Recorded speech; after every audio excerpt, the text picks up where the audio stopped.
Everything just seems to get more and more expensive all the time. And what friends we used to have don't live here anymore. Lots of them have left.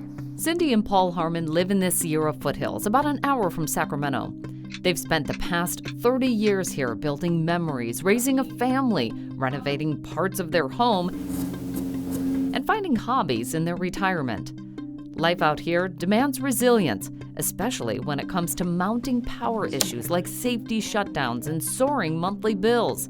Our electric bills before solar were $480, $500 a month. Another power challenge comes from living in the wildland-urban interface, where high fire risk means the couple regularly endures shutdowns during dangerous weather. To mitigate that, we we put in a Generac generator. And whenever the power goes off, it goes boom with just no break at all. All connecting to a mini-grid on their house. That's a converter. Okay. And then it transmits over to the PG&E, and then that's the Generac. A far cry from where it all began.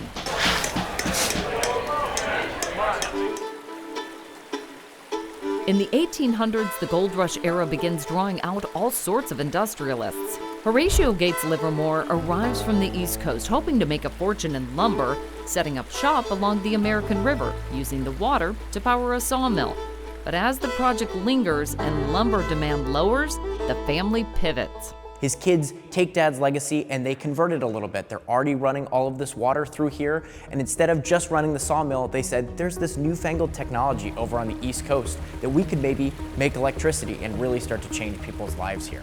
Sending power 22 miles downhill from Folsom, California to the state capital for the first time in 1895. So this is the brains of our operation. This is where an operator would stand and would watch over the speed of the generators, the amount of electricity they were producing, kind of watching to make sure that there wasn't feedback coming from station A, or once there were other generators online, making sure that everything is running smoothly. Proving electricity was a resource people could use. Our plant here is the first 3-phase 60-cycle power plant. And for any engineers out there or anybody that's in the know, that's the kind of electricity that flows across the big wires that we see everywhere in North America now today. Almost hard to believe that at one time it was one power line running to this station in downtown Sacramento. But that's all it took. Demand surges, there's money to be made, and utility companies see opportunity to invest in larger, more ambitious power plans. There's a reason why the Monopoly board has a square that says the electric company on it. Electricity is sort of always thought of as a monopoly. Energy economist James Bushnell says the rapid utility growth and expansion start exposing major vulnerabilities.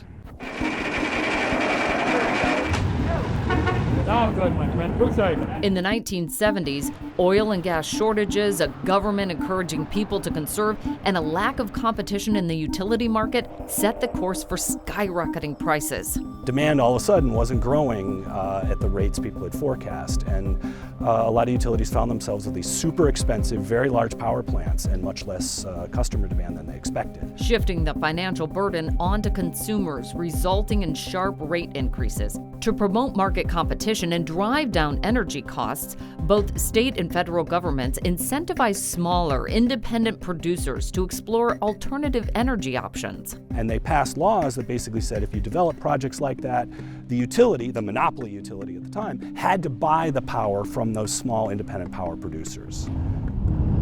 This leads to an explosion of development, including the world's largest wind farm along the Altamont Pass. There was so much development of small power that the utilities found themselves sort of getting too much and having to idle their own power plants as a consequence of it. And so, although it did lead to a lot of innovation, it didn't really help lower prices. As a result, power bills rise again during the 80s and into the 90s.